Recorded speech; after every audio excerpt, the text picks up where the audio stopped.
Antes da existência de mercearias modernas, grandes redes de ferragens ou farmácias encontradas em cada esquina urbana, as famílias da fronteira mantinham suas vidas usando habilidades tão eficazes e profundamente práticas que os especialistas em sobrevivência de hoje as estão redescobrindo silenciosamente, uma por uma.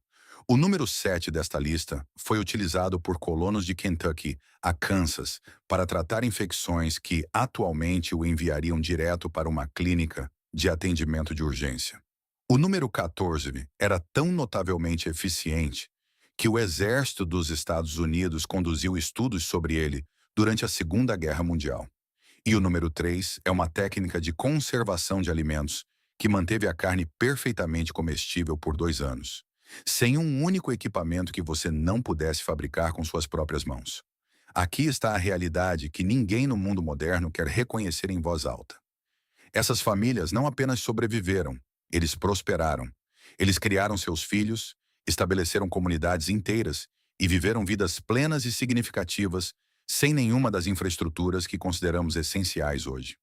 O conhecimento que possuíam não é pitoresco ou primitivo.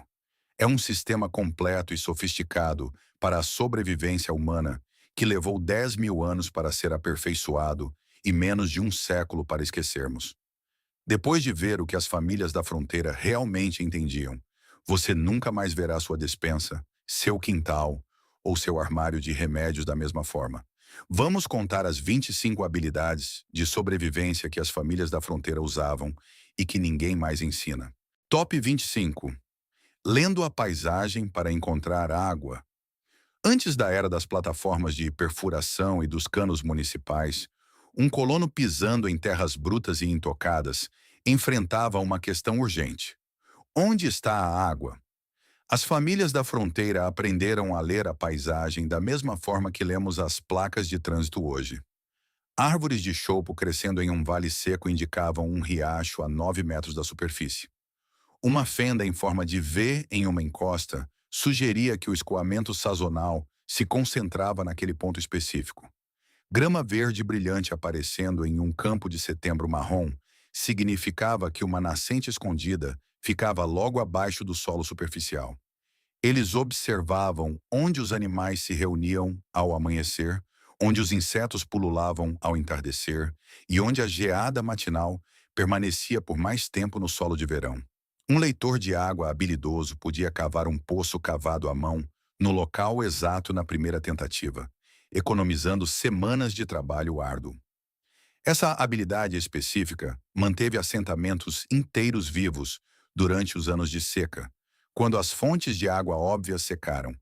Hoje, chamamos um encanador. As famílias da fronteira simplesmente chamavam de terça-feira. Top 24. Defumação de carne sem defumador. Um defumador adequado e permanente exigia madeira, tempo e uma propriedade estabelecida. Mas as famílias que se mudavam para o oeste nem sempre podiam esperar por tais luxos. A cura da trilha utilizava madeira de lei verde, cortada em pedaços do tamanho de um punho. Eles usavam um simples tripé de postes, com estopa úmida envolta na estrutura, para prender a fumaça contra tiras de carne penduradas. Nogueira, maçã e cereja silvestre eram muito apreciados para isso. O pinho era estritamente evitado porque sua resina deixava um sabor amargo e químico que estragava o sabor. Tiras de carne de veado ou vaca penduradas no interior, por 8 a 12 horas, sobre um fogo baixo e fumegante, que nunca excedia 49 graus Celsius. A fumaça criou uma barreira antimicrobiana na superfície da carne, enquanto o calor lento retirava a umidade do interior. Quando executada corretamente, a carne curada em trilha durava de 3 a 4 semanas em temperatura ambiente, tempo suficiente para cruzar as grandes planícies. Cada família possuía uma mistura de madeira e tempo de defumação ligeiramente diferentes. E essas diferenças não eram apenas questões de preferência. Eram segredos de sobrevivência transmitidos entre as famílias como ouro. Top 23. Dissolvendo a gordura e salvando cada gota. Um único porco abatido em novembro poderia alimentar uma família da fronteira durante todo o inverno, mas apenas se não desperdiçassem absolutamente nada. A gordura foliar encontrada ao redor dos rins ia primeiro para a panela de derretimento. Picada finamente e derretida em fogo baixo, produzia a banha mais clara e pura, tão pálida quanto o creme e quase sem sabor. Os torresmos restantes eram salgados e comidos como lanches. A banha finalizada era colocada em croques de cerâmica, selada com uma camada de sal por cima e armazenada na adega de raízes, onde se conservava por um ano sem refrigeração. Essa banha era usada para massas de tortas, pão de milho, frango frito, sabão, velas, condicionador de couro e impermeabilização de botas. Um animal produzia o equivalente a uma loja de ferragens, uma farmácia e um armário de suprimentos de cozinha. Tudo de uma vez. Jogamos todo esse conhecimento fora quando Crisco chegou em 1911 e nos disse que o creme vegetal, processado, era mais limpo e saudável. Após 70 anos de pesquisa, agora sabemos qual deles estava realmente nos matando. E não era a banha. Top 22. Construindo uma adega de raízes com ferramentas manuais. Uma adega servia como geladeira, freezer e despensa da casa fronteiriça. Tudo construído do nada além de uma encosta e força bruta. O local ideal era uma encosta voltada para o norte, que permanecia sombreada o ano todo e mantinha uma temperatura natural entre 0 e 4 graus Celsius. As famílias cavavam a encosta com picareta e pá, escoravam as paredes com pedras de campo ou madeira bruta e colocavam um telhado de terra espessa que funcionava como isolamento. A porta ficava voltada para o norte para bloquear o calor solar, e um simples tubo de ventilação permitia a regulação da umidade. Feito corretamente, uma adega mantinha as batatas firmes, as maçãs crocantes e a carne curada, estável de outubro a abril. Não havia eletricidade nem peças móveis, apenas uma compreensão de como a própria terra controla a temperatura. Os colonos modernos geralmente gastam milhares em unidades de armazenamento com temperatura controlada para conseguir o que as famílias da fronteira realizavam com 2 semanas de escavação. Top 21. Fazendo lixívia de cinzas de madeira. Cada lareira da fronteira produzia duas coisas: calor e a matéria-prima para o sabão. As cinzas de madeiras nobres como carvalho, nogueira e bordo eram guardadas em um barril com um buraco no fundo. A água da chuva penetrava nas cinzas durante vários dias, escorrendo como água de lixívia, uma solução alcalina cáustica que podia remover a gordura de uma panela de ferro fundido ou corroer o couro se deixada por muito tempo. Fervida junto com gordura derretida em uma proporção precisa que as mulheres de cada família conheciam por tato e experiência, a lixívia e a banha se transformavam em sabão. Elas faziam sabão mole para lavar roupa e barras duras para a pele.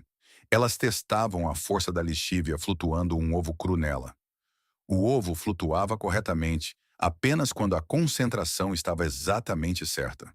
Toda mulher da fronteira conhecia este teste. Era uma lição de química que nunca entrou em nenhum currículo escolar formal. Top 20. Armadilhas para caça pequena.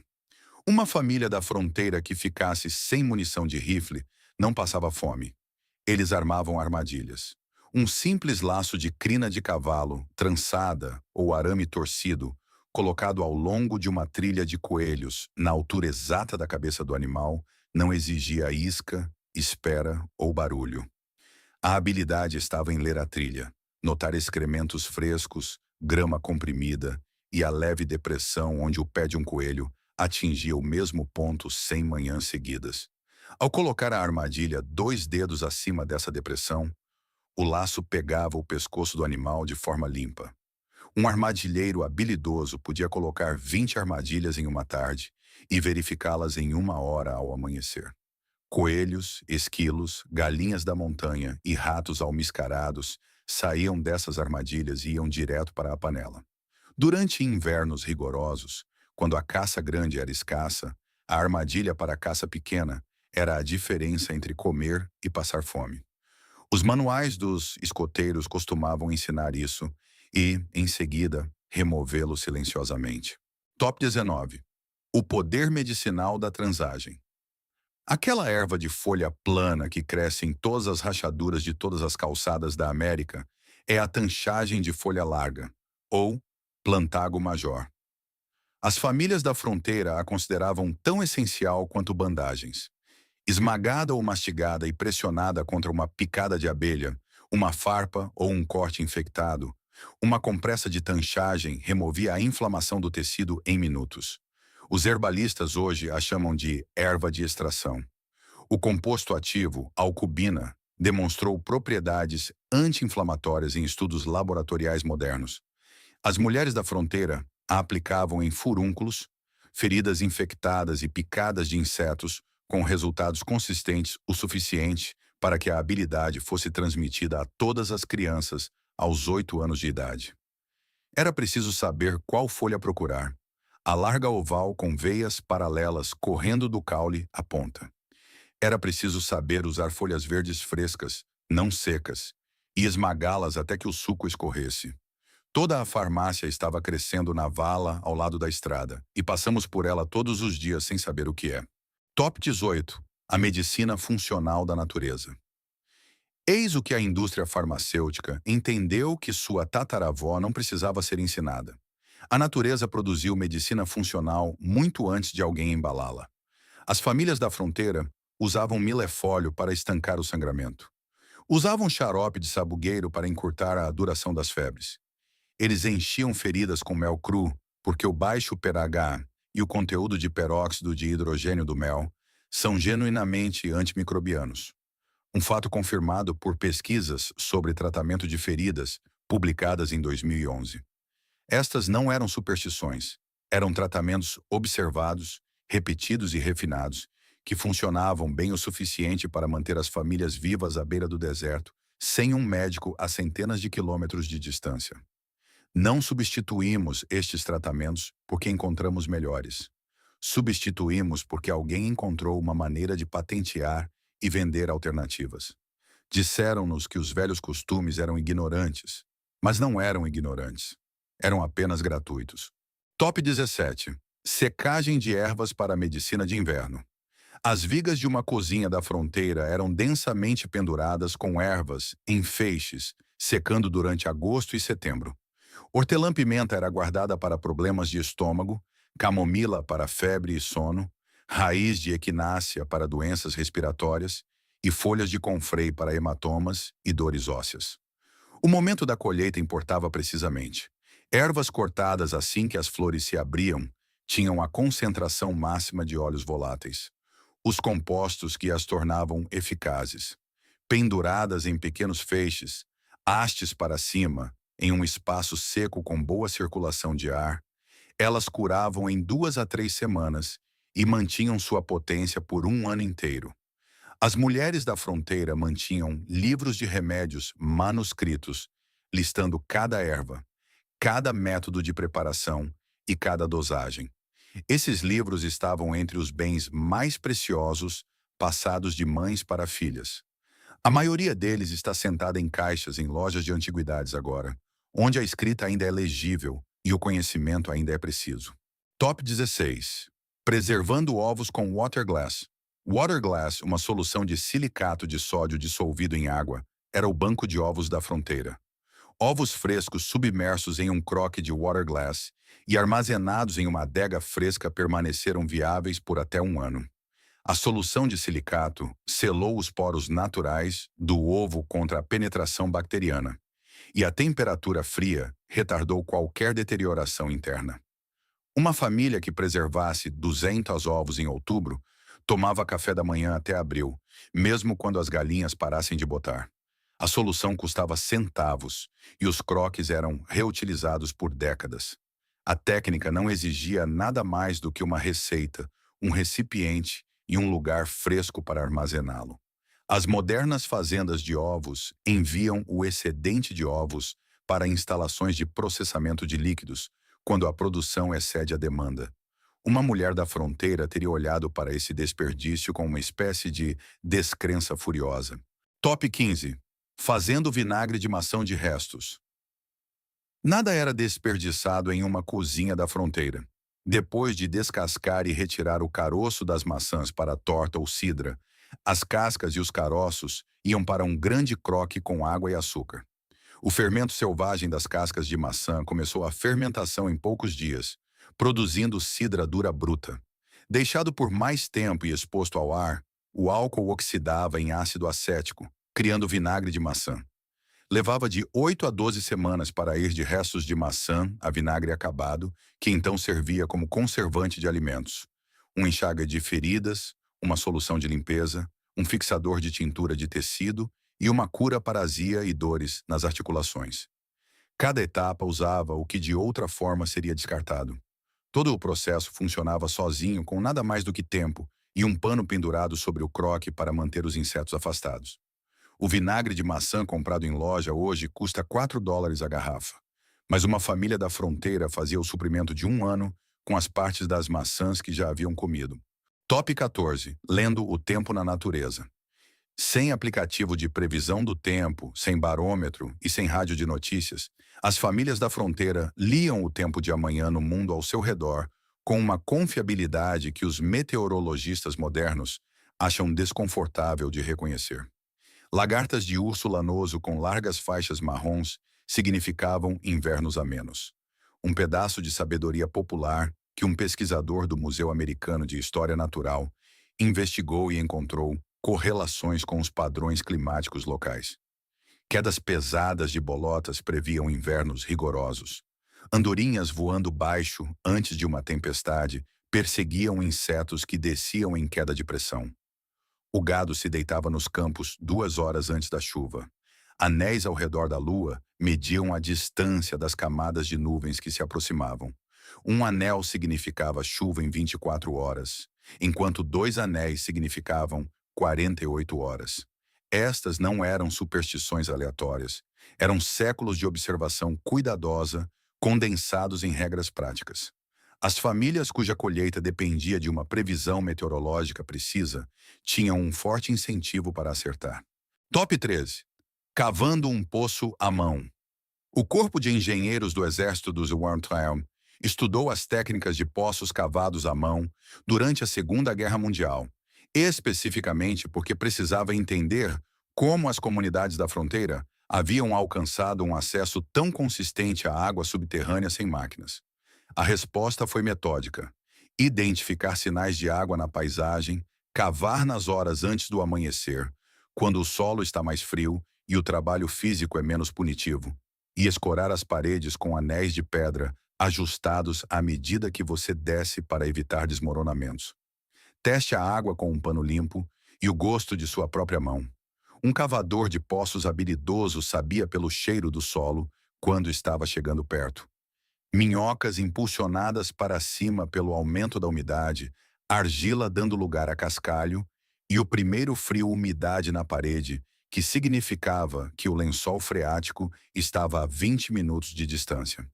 Poços cavados desta forma duraram gerações, e alguns ainda fluem hoje em propriedades que não tiveram uma mão humana para tocá-los em 100 anos. Top 12. Acendendo uma fogueira na chuva. A chuva não impede um incêndio na fronteira se você souber o que está fazendo. O truque da casca de bétula era universal.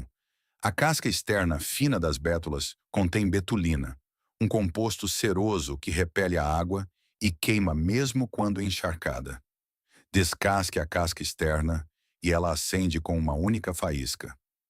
A isca ia dentro de um pedaço rachado de madeira seca, colhida no interior de um tronco caído. O único lugar onde a chuva nunca chega. A estrutura de tipe elevava a chama do solo molhado para que a condensação não a matasse antes que se estabelecesse. Respirar cuidadosamente sobre um carvão, nunca soprando, o trazia à vida sem espalhar as cinzas. As famílias da fronteira conseguiam acender uma fogueira em um aguaceiro mais rápido do que a maioria das pessoas hoje consegue encontrar o fluido de isqueiro.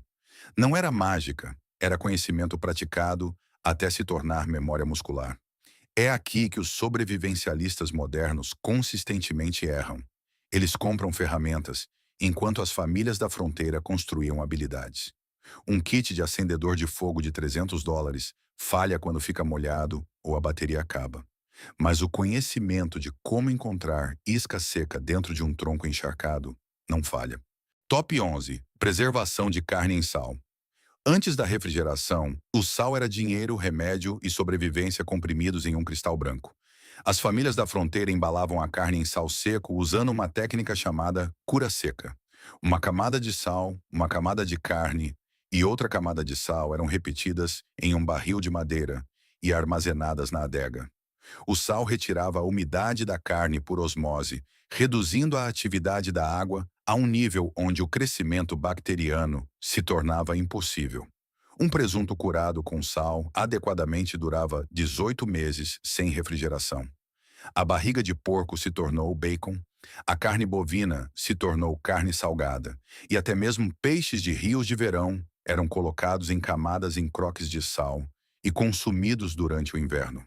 A habilidade estava na proporção. Pouco sal e a carne estragava. Sal demais e se tornava não comestível. As mulheres da fronteira sabiam a proporção de cor, sentindo a quantidade certa de sal, como uma padeira sente a quantidade certa de farinha. Esse conhecimento tátil desapareceu das famílias americanas em uma única geração, quando o refrigerador elétrico chegou. Top 10. Fazer velas de sebo. A gordura de boi derretida, chamada sebo, era o material de fabricação de velas da fronteira de primeira escolha. Estava disponível toda vez que um animal era abatido e não custava nada além do trabalho de fazê-lo. O sebo era derretido e clarificado, depois despejado em moldes de estanho, ao redor de pavios de algodão torcidos, ou repetidamente mergulhado no método antigo, que produzia velas irregulares, mas funcionais. As velas de sebo fumavam mais do que as de cera de abelha e carregavam um leve cheiro de animal quando queimadas, mas funcionavam. Elas eram feitas de materiais já na cozinha e não custavam nada à família além de tempo. Uma mulher da fronteira habilidosa conseguia fazer velas suficientes para iluminar a casa durante um inverno inteiro no trabalho de uma única tarde. A habilidade exigia saber como derreter a gordura de forma limpa, como torcer um pavio com firmeza suficiente para queimar uniformemente e como regular a temperatura de vazamento para que a vela não rachasse ao esfriar. Top 9. Rastreamento de caça por sinais. Um caçador da fronteira que esperasse para ver o animal antes de atirar passava fome. Ler sinais. A grama comprimida, a pegada de casco fendido, a esfregadura de galhada em uma muda, ou a pilha de fezes frescas que lhe dizia que o cervo passou em uma hora. Era a habilidade que fazia a diferença entre carne de veado na mesa e uma caminhada vazia na floresta. Caçadores experientes conheciam o padrão de marcha de um cervo saudável versus um ferido. Podiam estimar o peso do animal pela profundidade de sua pegada em solo macio e podiam dizer pela direção das folhas viradas se o cervo estava se movendo em direção à água ou longe dela. Esse conhecimento levava anos para ser aprendido e exigia mais horas no campo do que a maioria das pessoas modernas passa ao ar livre em uma vida inteira. Os pais ensinavam aos filhos a partir dos 5 anos. Era considerado tão fundamental quanto ler. Top 8. Fermentação de vegetais para vitamina C. O escorbuto matou marinheiros e exploradores do Ártico, mas não matou famílias da fronteira que mantinham um pote de chucrute na adega. O repolho fermentado retinha vitamina C, suficiente para prevenir a doença durante os invernos mais escuros. O processo era quase sem esforço.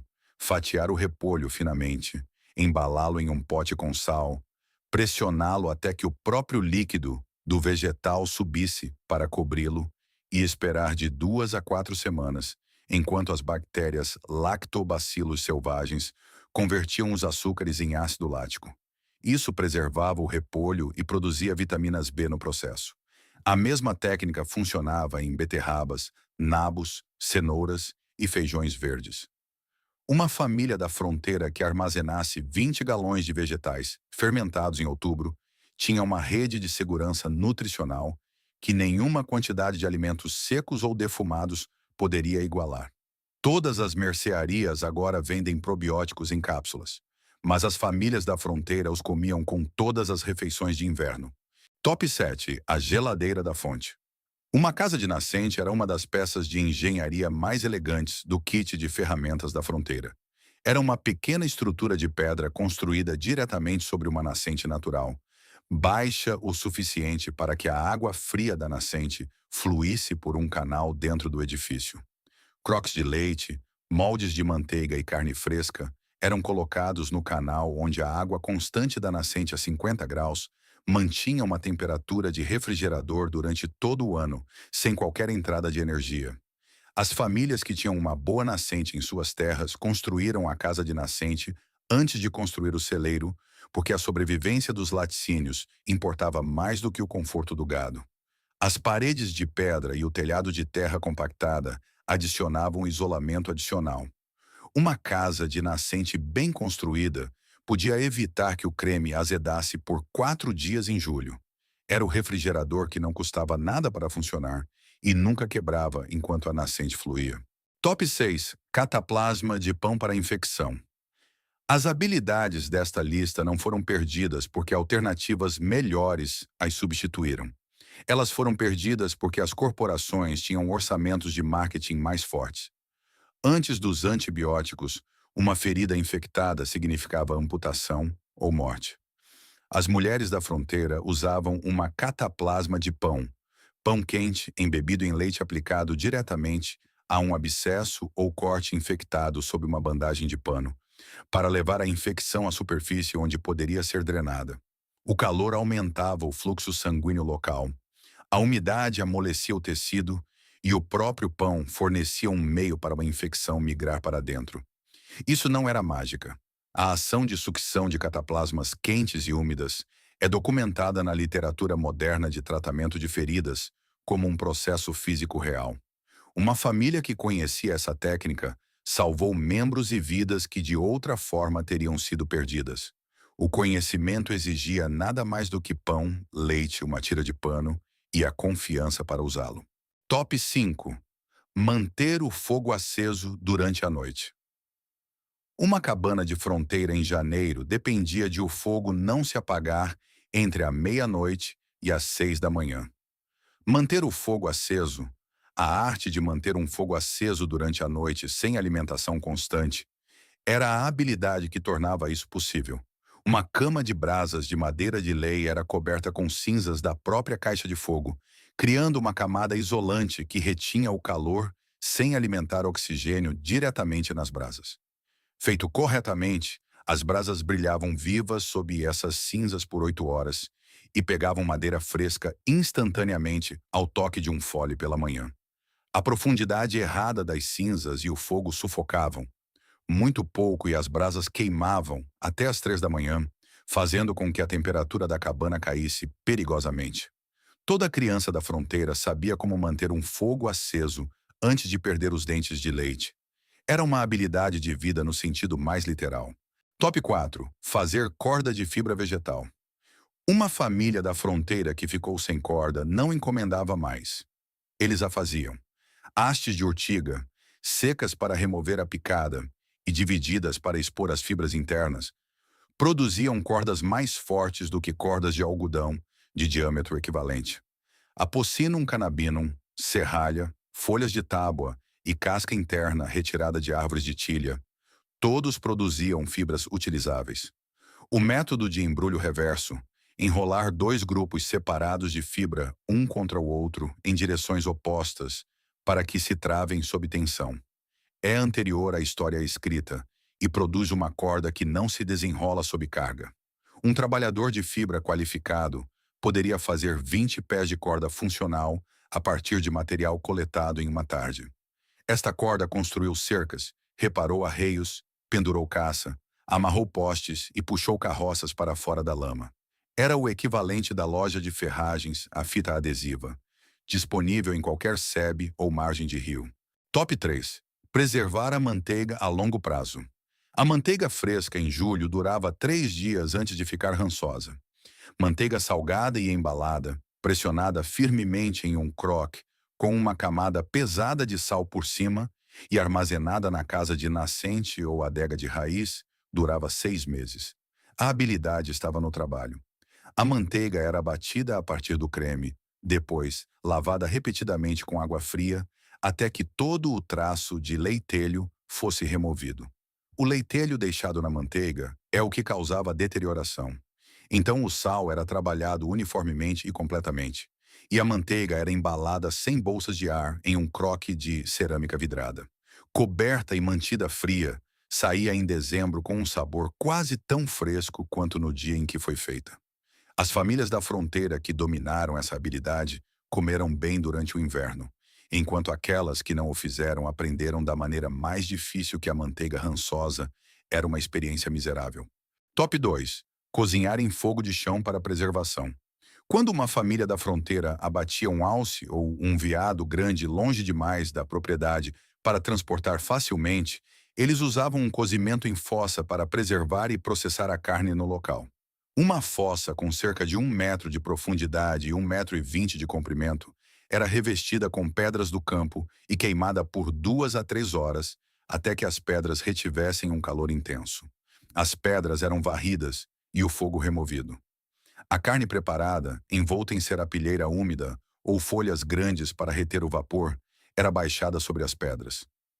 Mais pedras quentes eram empilhadas em cima, e a fossa era selada com terra e deixada por 12 a 18 horas.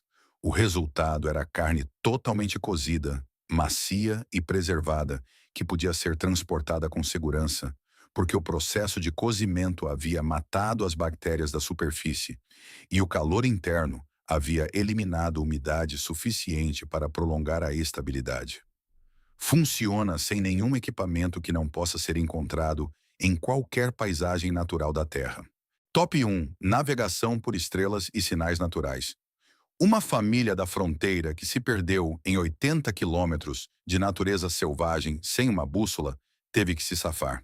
A navegação celeste era ensinada às crianças como alfabetização básica. A estrela do norte fica acima do norte verdadeiro e nunca se move. Os chifres da lua crescente apontam para o sul no hemisfério norte. Na zona temperada do norte, as árvores desenvolvem mais musgo no lado voltado para o norte, onde a luz solar é mais fraca. Os formigueiros são construídos no lado sul das árvores, onde o solo é mais quente. Os rios correm para terrenos mais baixos, o que geralmente significa povoamento. Ventos predominantes do oeste significam que você está se movendo para o leste quando o vento está nas suas costas. Uma pessoa que conhecesse todos esses sinais poderia navegar sem instrumentos por centenas de quilômetros. Não era uma habilidade notável, era uma habilidade básica que se presumia ser conhecida por qualquer pessoa considerada competente. Hoje, pesquisas mostram que menos de 1 em cada 10 americanos consegue identificar mais de 3 plantas silvestres comestíveis em sua própria região. Não ficamos mais inteligentes, ficamos mais dependentes. E esquecemos que as duas coisas não são a mesma. Aqui está meu desafio. Escolha uma habilidade desta lista e passe 30 dias aprendendo-a de verdade. Aprenda a ler os sinais do clima em seu próprio quintal, derreta um lote de banha ou encontre tanchagem de folha larga em uma rachadura na calçada. Essas habilidades não foram perdidas porque pararam de funcionar. Elas foram perdidas porque o mundo tornou lucrativo para você esquecê-las. Agora você se lembra. Se esses segredos esquecidos da fronteira mudaram a maneira como você olha para o mundo ao seu redor, inscreva-se e curta este canal. Somos dedicados a descobrir a história e a sabedoria prática que eles tentaram enterrar no passado. É hora de plantar as sementes da autossuficiência para o futuro. Nossa próxima escavação nos tesouros perdidos do conhecimento humano começará muito em breve. Mantenha-se preparado.